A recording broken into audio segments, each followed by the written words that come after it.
Good morning.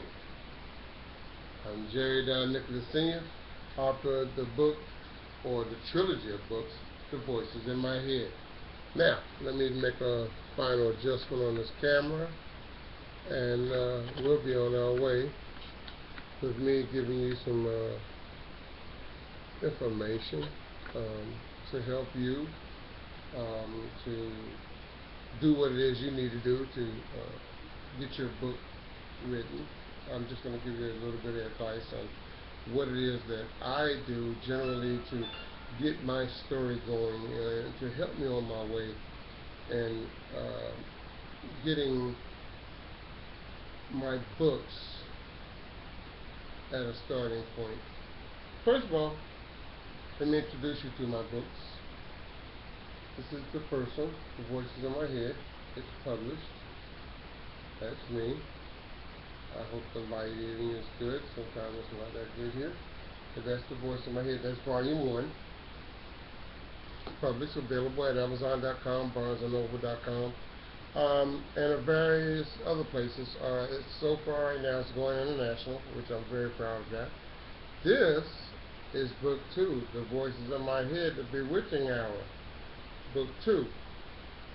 And trust me, with what you see in book 1 and book 2, that's me. It's got my picture on the back, you can see. It's on the back of both of them that way, on book 1 and book 2. So you know who it is that wrote the book. I'm looking to do some book signings soon. I'm actually going to one of the local markets. I've been invited there to set up a table and go in there, and where there's thousands of people come every weekend to do their businesses, to purchase different things from different people. I thought that would be an exceptionally good place to start with my book signings. I just find that, there's so many people there. Not everybody's going to buy a book when they get there, but I can say that everybody's buying something.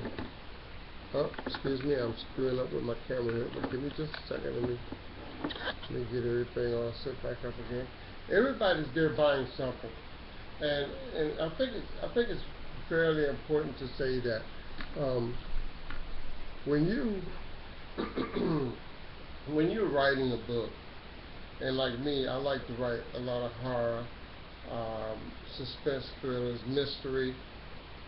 When you're writing a book, you don't have to be so careful, because character development is happening in your head. A lot of times you don't even realize you probably already have a character developed. You just got to put it on paper so other people can see who that character is. Me, the voices in my head, it came to me like this. I had a character, and he had a problem, and I hadn't even had a name for him yet. I just saw his image in my mind. I saw what he was capable of. So I let it play in my mind as if it was a movie. And once I saw that mind movie, my story started to develop. Then my hands went to work.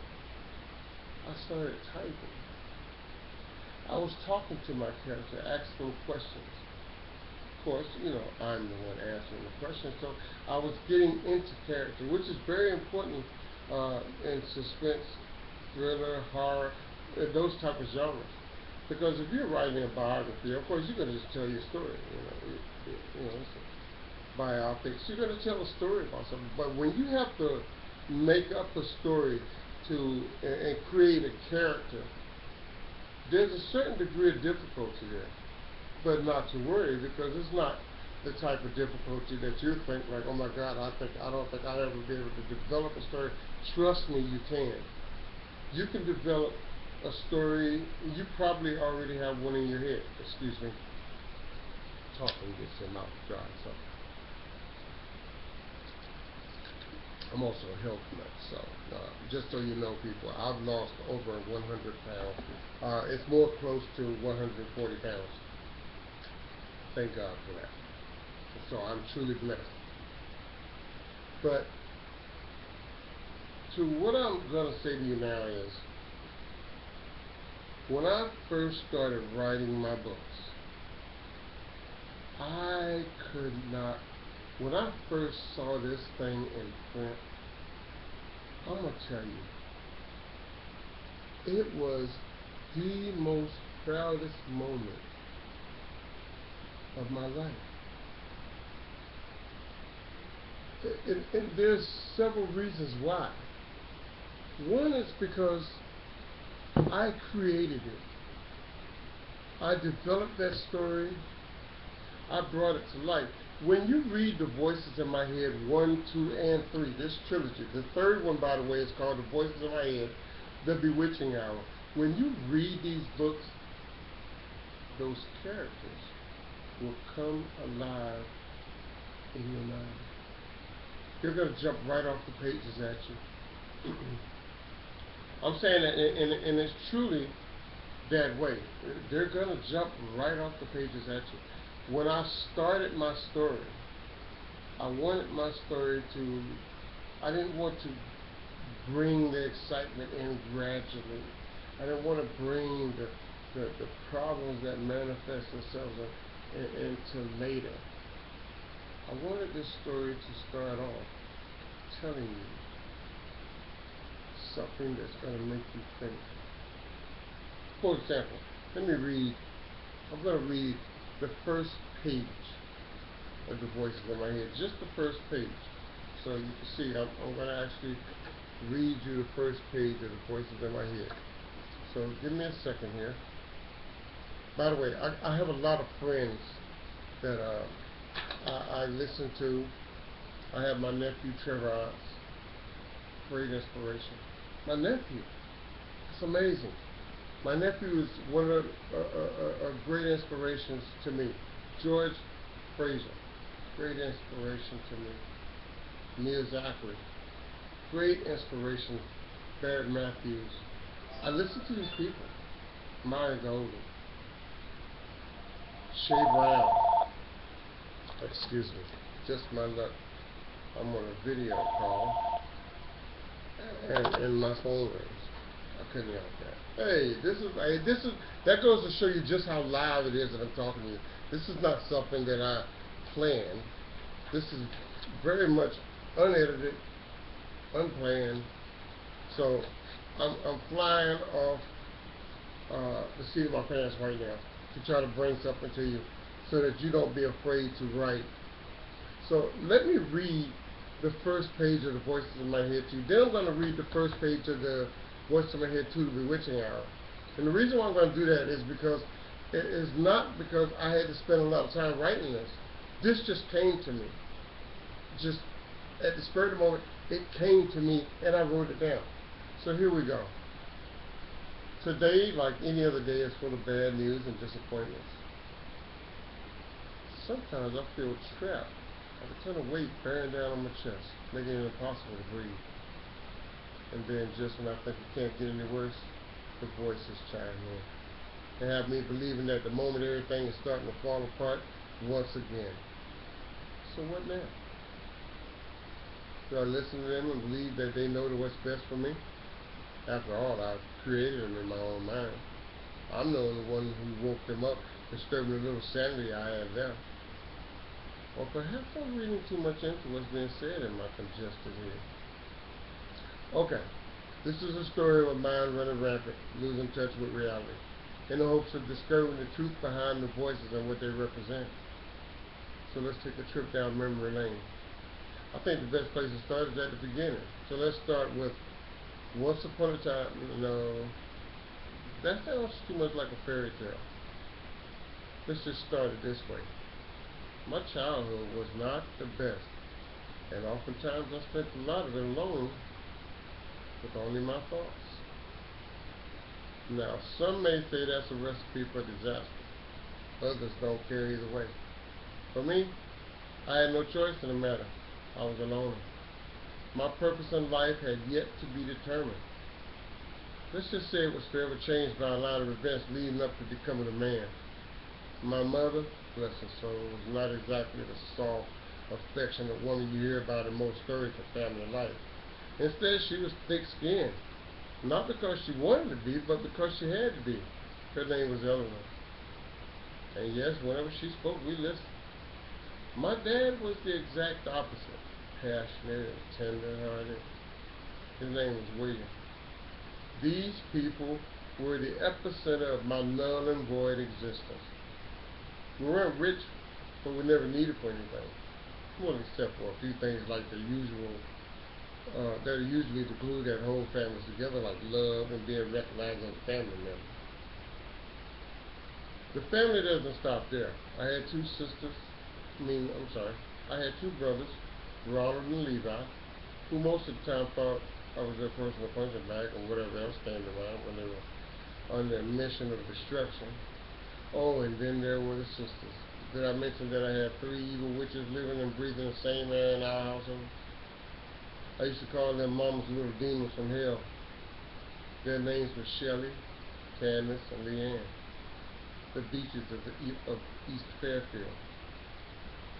Our babies started like any other dysfunctional family, with Mom and Dad screaming and yelling at each other until it was time to go.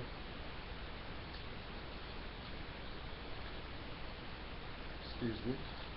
You know I didn't read, unfortunately, the last part of this page. We're going in their separate ways, life to work.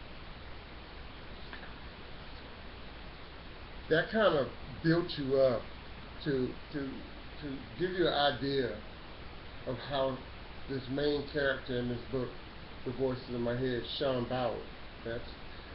By the way, this picture was drawn by a guy that I'm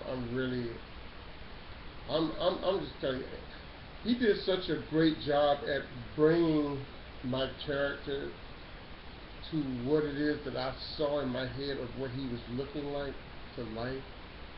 And I just thought, hey, this guy's in my head. Maybe he's hearing the voices that he thought I was hearing. Anyway, long story short, thank you, Steve. But the story, the development of that first page, I wanted it to make sure that people kind of grasp where I was going with the story, because the story is called The Voices in My Head. So I gave an introduction into my family. As it goes on, you're going to learn about me, my character, Sean Bowers. You're going to learn more about Sean and the things that what makes Sean tick. But that first page wasn't really hard. But what that first page did for me was it created something that gave me, let's say, a diagram or an architectural point of view. I knew that now I was building on something, if you understand what I mean. I was building on something. So now that when I read that first page back, I realized I had something here. I have something that's going to turn into something great. And believe you me, when I say it's going to turn into something great, I'm patiently waiting, because most of you have seen my book trailer, and a lot of people, after seeing my book trailer, by the way, you can go to jerrydonnicholassenior.com and you can see, you can read the synopsis of all my books. You can see the book trailer. You can see the cover designs. You can read a little bit about me. But back to what I was saying, this helped me to develop my characters. See, I gave them names in the first page of my book. Why? Because now I had a character and his family to write a story around. Now it just came down to, what am I going to tell you about these people? The Voices in My Head. I got the title. What's this story about? So now it's time to go to work and create that story. And I did so. I developed it. I nurtured it. And I let it grow into something It ended up being a great book. Encouraged by that first book and its success. Again, I'm so proud of how this book has changed me. It gave me a purpose. Not that I didn't have purpose before, but it gave me a new purpose, a new lease on life. It gave me the idea that, you know what, you don't have to be a genius to write a book. You just have to sit down and write it. Did you hear what I just said? You don't have to be a genius to write a book. You just have to sit down and start writing. Now, you want to get some good copy editing, some proofreading. Of course, that all comes. I mean, who's going to write a book and not do that? This is going to go out to the masses. And being that it's going to go out to the masses, you want it to be the best possible way to get it out there and to get it sold to the masses. I want to sell my story to you to read. I'm not, when I'm saying sell my story to you, I'm not talking about the financial aspects of it. I want that, the financial aspects of it. That's wonderful.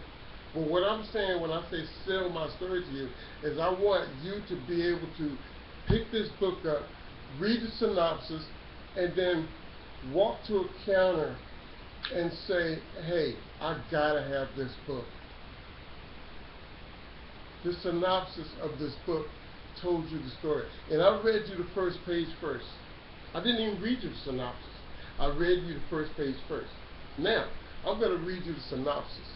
Something that you're going to do when you get into a bookstore, or when you order it off of Amazon.com, or if you order it off of JerryDonNicholasSenior.com.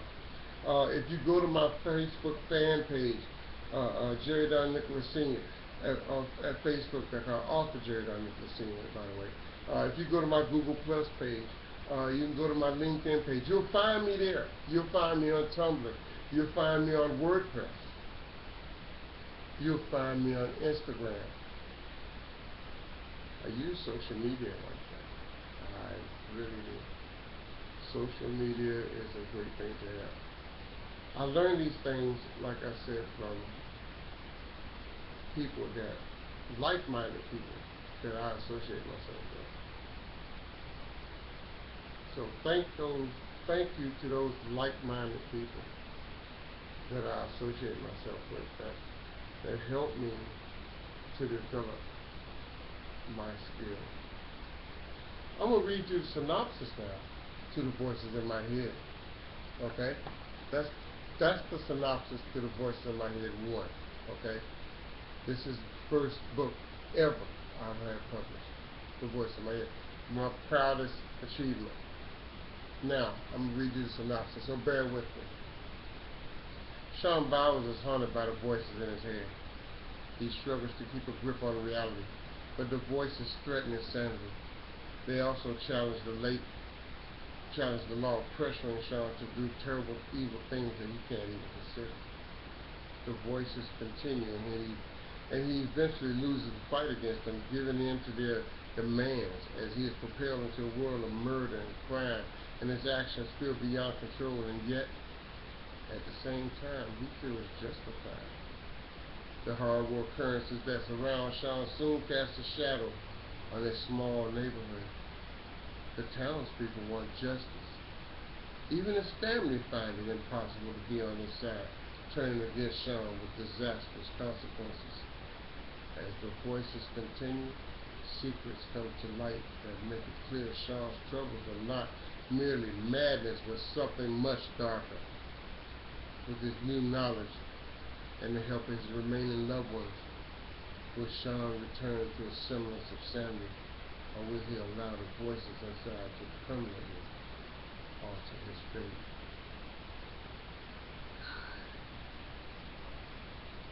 That feels good to read that. It feels good to read that. I know for a fact that once you pick that book up and you start reading, when you get 4, 5, or even 10 pages in, forget about it. Forget about it. you won't put it down. That's how confident I am about this book. How confident I am about when I wrote this story, the development of it, that was going to create this this thing that happens when you get a good book and can't put it down. And you know, I didn't make this book 600-700 pages, 500 pages, 200 pages. It's almost like reading a script, but a very good one. I didn't make it that long because I didn't want to put in a bunch of fillers in my story. Now don't misunderstand me, that's good in some books. But a lot of books you read, you grab the book and you get maybe 150 pages of an actual story, and then the rest of it is fillers. Meaning it has absolutely nothing to do with the book.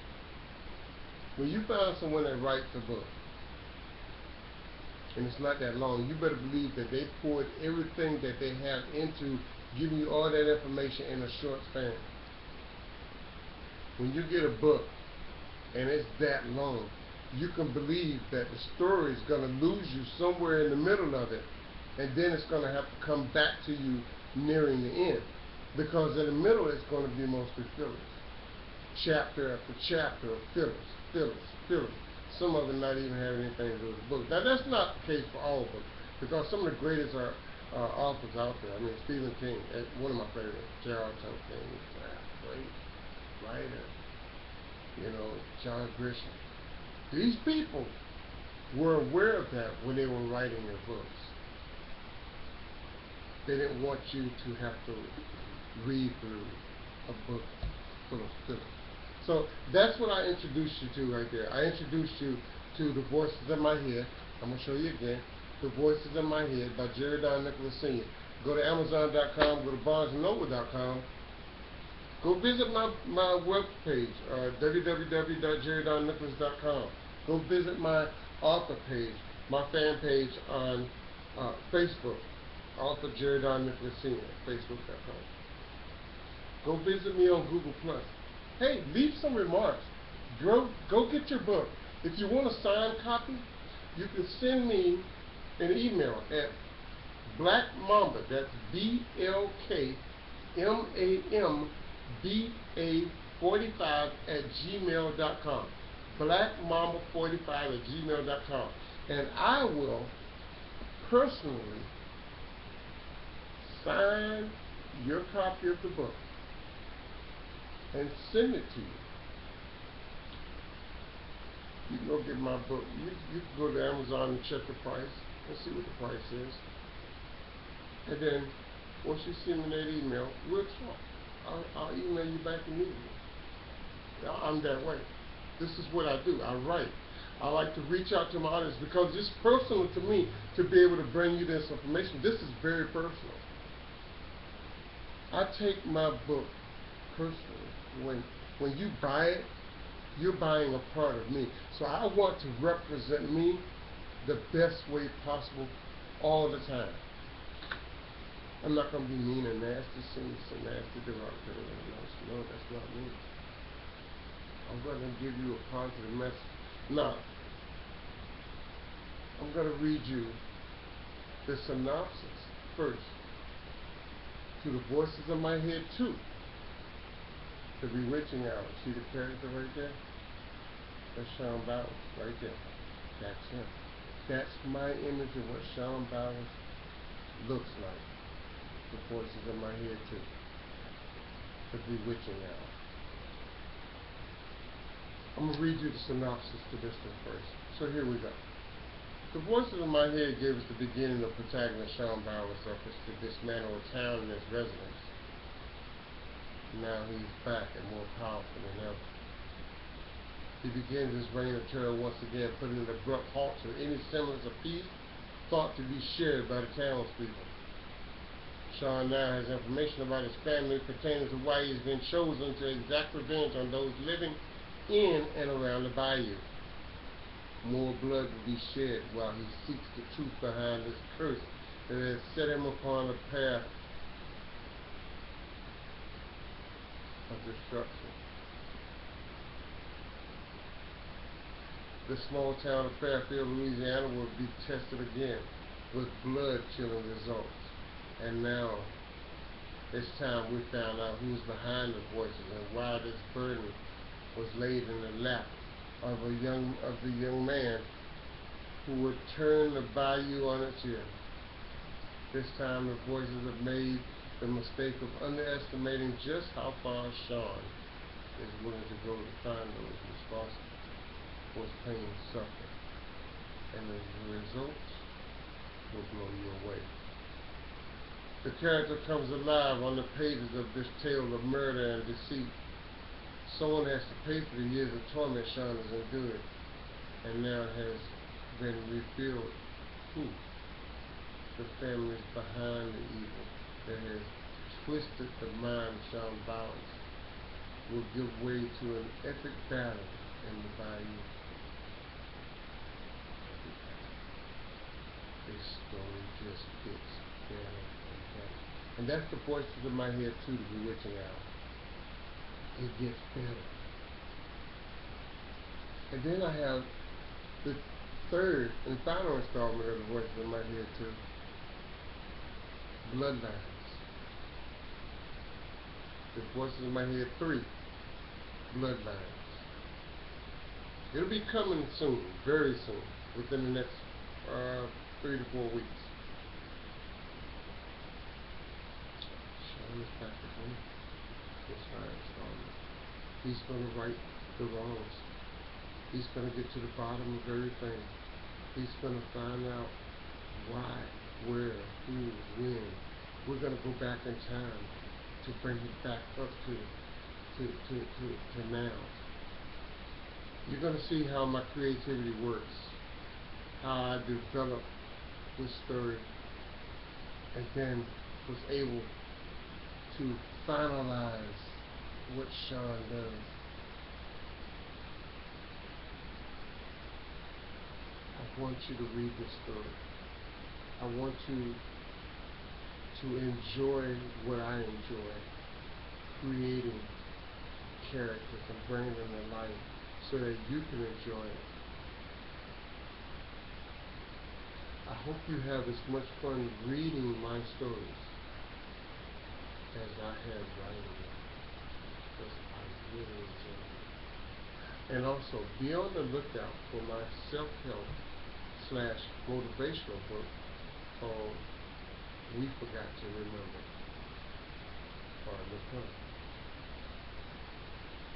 And trust me, you don't want to miss this. At the same time, I'll have another book in the works. This time it's got a female protagonist. And the name of that book is called The Diary of Winter Rain.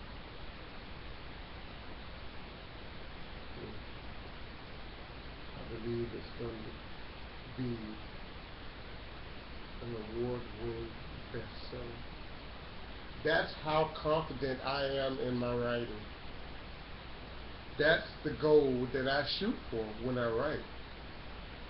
I want you to be able to read a story that's going to bring you into the pages of that book and let you live the character's life for that moment. Let you feel what they're feeling. If they're sad, I want you to feel it. If they're angry, I want you to get angry with them. If they're happy, I want you to smile. I bring that to the pages of my stories.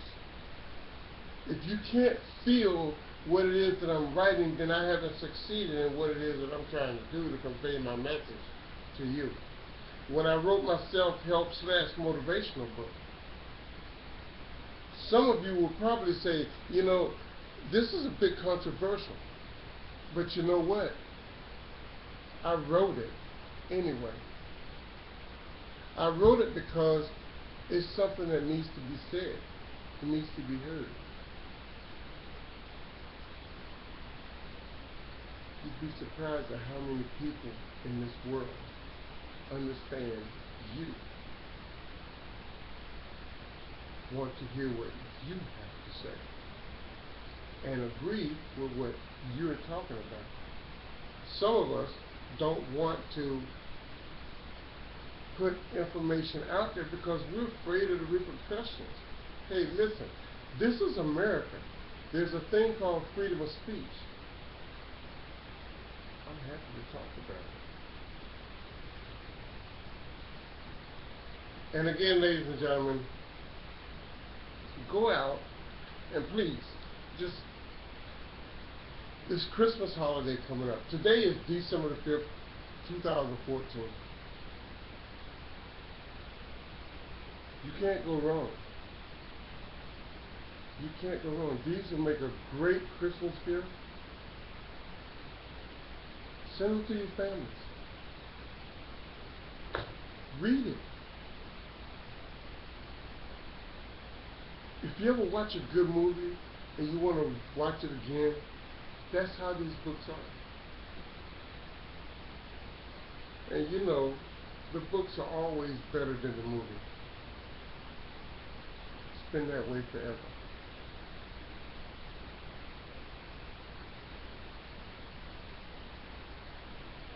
Something that I always do. I read a little bit of something every day.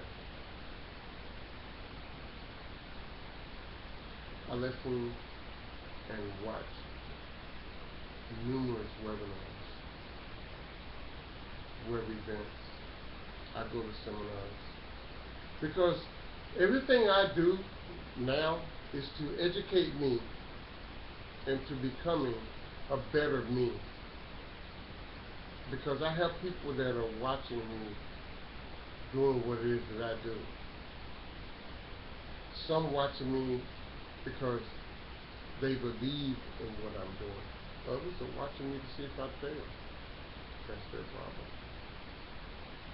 Because even my failures aren't a failure. My failures are just a change of direction. When I fail at something, I'll change directions and correct the things that need to be corrected in order for me to keep moving forward. But you can believe that I'm never going to take a step back. So that's why I say my failures aren't failures. I grew up in a rough life. I don't blame anyone for my faults. I've done many things in my life. I have stories to tell of my struggles to get to where I am today, doing what it is that I do. I've been everything from a drug dealer to a drug user. I've done bad things that some people would go, oh my God, how could you do something like that? Listen, what I'm telling you now is change is inevitable. Just because you did something bad in your life doesn't make you a bad person. It just made you do some bad things at that point in your life and you didn't understand it. But you know, the whole point of getting through that is to learn something from it. Now, I wouldn't go do those same things now. No. That's not me anymore. I'm a writer, an author of books. My work is in print. I'm proud of that. I write something every day. I'm sitting here in my office right now. 5 minutes after I finish this program, I'll be writing.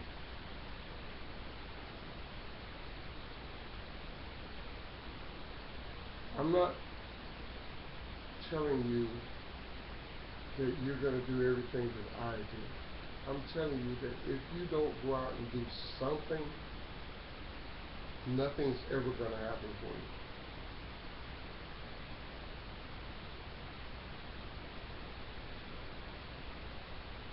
Some of you will make an effort to go to church every Sunday.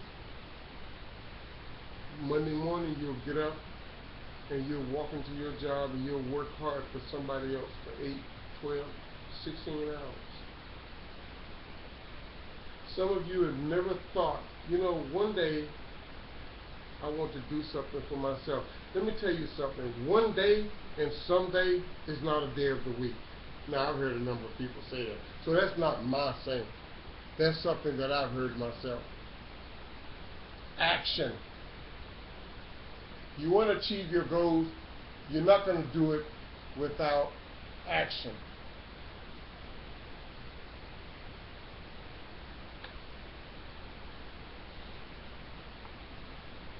You're not.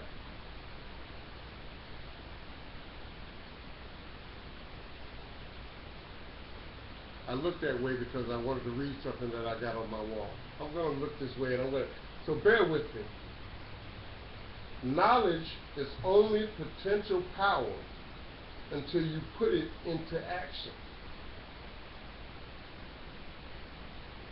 That's on my wall. I keep stuff like that. You know, I got a big word that says action. It's on my wall because it lets me know that every day when I walk into my office, I have something that I have to achieve, something that I need to get done.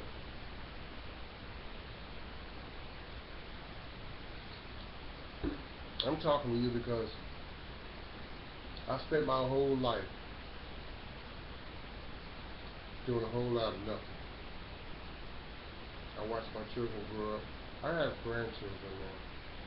It's so beautiful. I love them so much. I love my kids. I love my kids. I just adore them. I even wrote a bit about them in Week After Remember, just so other people will get to know who they are. That was important to me.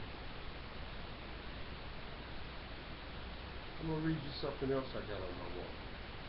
And listen very carefully, because this is one of the most important things that I've written and put on my wall, because this is how I maintain. I'll write those little cards on these little cards. I'm going to show you what these cards are. These little cards like this. It's just a little card. You can buy them at any Home Depot. And they're color coded, and some, you know, some are just plain white. But you can get these cards, and what you do with them is you jot down little things, and then just take a little tack or a piece of tape or something and put it on your little board, or wherever you want to put it. But put it somewhere that you're going to actually read it and get inspired by it. Because a lot of times, if you don't see something physically, if you don't mentally put that in your mind when you start your day, you're not going to think about a lot of the things that you want to do to try to achieve your goals. You're just going to go out during the day and think, I got this, and then suddenly your mind is going to wander into something else. But when you physically put something in front of you so that you can look at it, and it helps you to press forward during the day, that's going to stick in the back of your head all day. Like I said, the word action. That stays in my head every day, all day. Let me read something else. George Fraser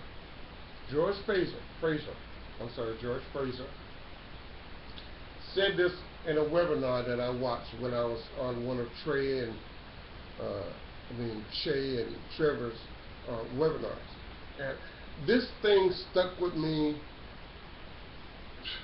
It's been a year probably since I heard this, and I've never heard it before until I heard him say it. He said, don't spend major time with minor people. Wow. To think that I had been doing that most of my life. Suddenly now, I had a new outlook. So thank you, George Fraser.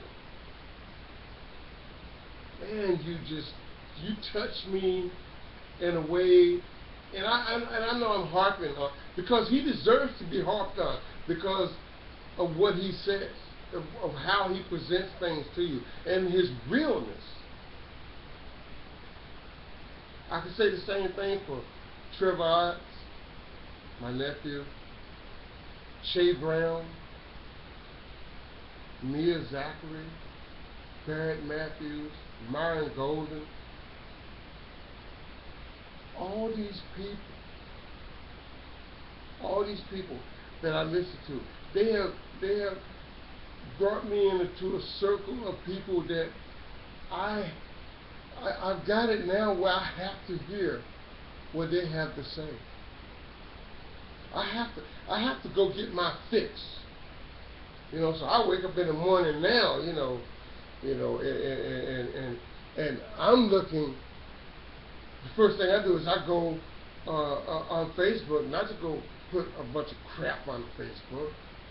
I use it as a tool to learn. A lot of you need to start doing that. Stop putting crap on Facebook and use it as a tool to learn, to help you achieve your goals that you set in life. And the way you do that is that is a way of communicating with like-minded people.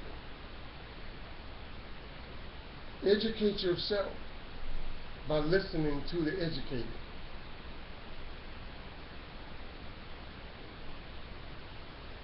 Look, Bill Gates, one of the smartest people. Warren Buffett, one of the smartest people. Trust me. Whatever circles they're in on social media, I like that page. I did. I encourage you to go like my page because you'll find a lot of information on there. Go like my author page, my Facebook fan page, Author Jerry Don Nicholas Sr. Go there.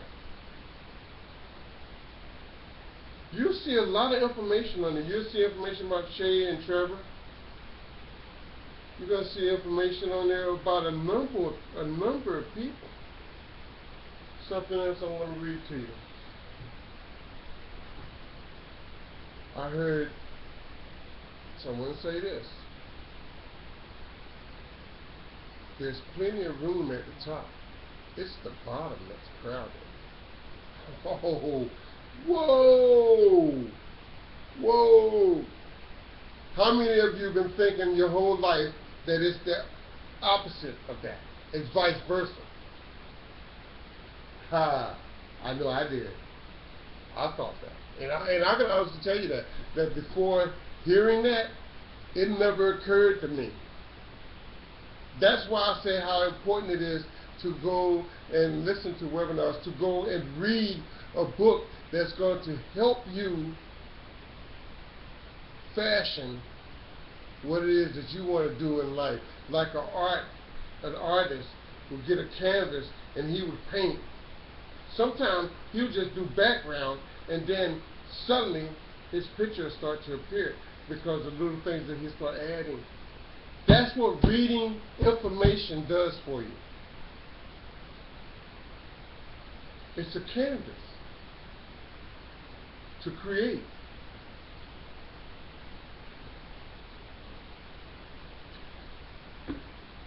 Once you get that canvas and you start to create, things start to come to you. Once you read that book, that'll help you market. That book that's a self-help book that'll help you get better health.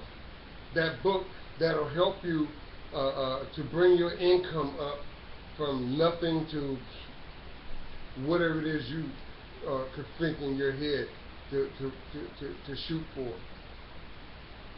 Books. You have to read. If you don't do much reading, go to Google.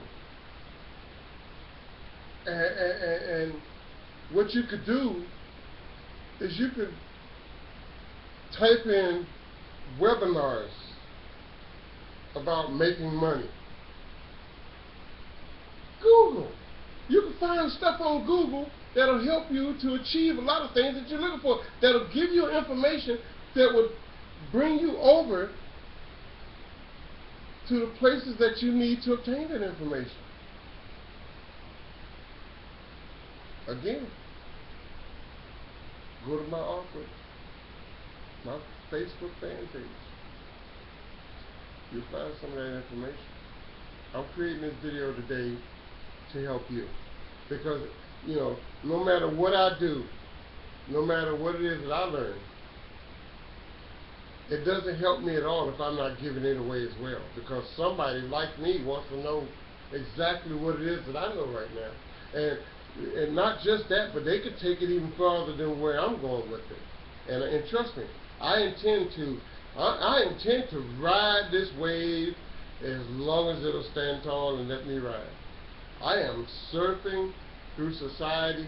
I am looking for ways to divulge information, to grasp it, obtain it, to seal it in here, so that I'm always thinking about it. And then once I get enough of it, and I start achieving those goals from the information that I have obtained, I'm going to give it back to somebody that needs it too.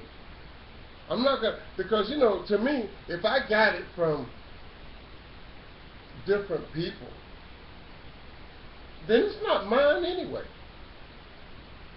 They gave it to me because they wanted me to pass it on. Not because they wanted me to keep it to myself. They wanted me to pass it on.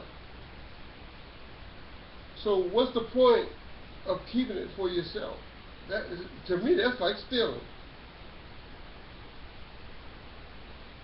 Pass it on. Somebody else needs it. I'm going to write a book. I've already thought of the title. It's called Who Stole My Slice of the American Pie?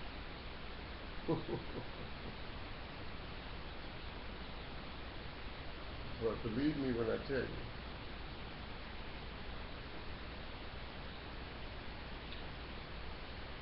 I'm going to call it that because I think it's time for us to start seeking information and finding out why we all haven't been living the American dream, the dream of being successful. We need to know that. And see, everybody don't get this information, I want to put that information out there for everyone to know, for everyone to read, just like this video. It's quite long, and I'm about to wrap it up. But this is something that was very important to me, and I wanted to share this information with you. So, listen to what I'm saying. You can do whatever it is that you want to do, but you can't do anything if you don't put your foot out there and take the first step to try to achieve whatever goals it is that you set for yourself. Sitting back telling someone that I'm going to do this and I'm going to do that is not achieving anything except for telling them what you're going to do. Until you walk out that door, until you crank that computer up and start finding the information to help you go where you're trying to go, you're wasting time and energy.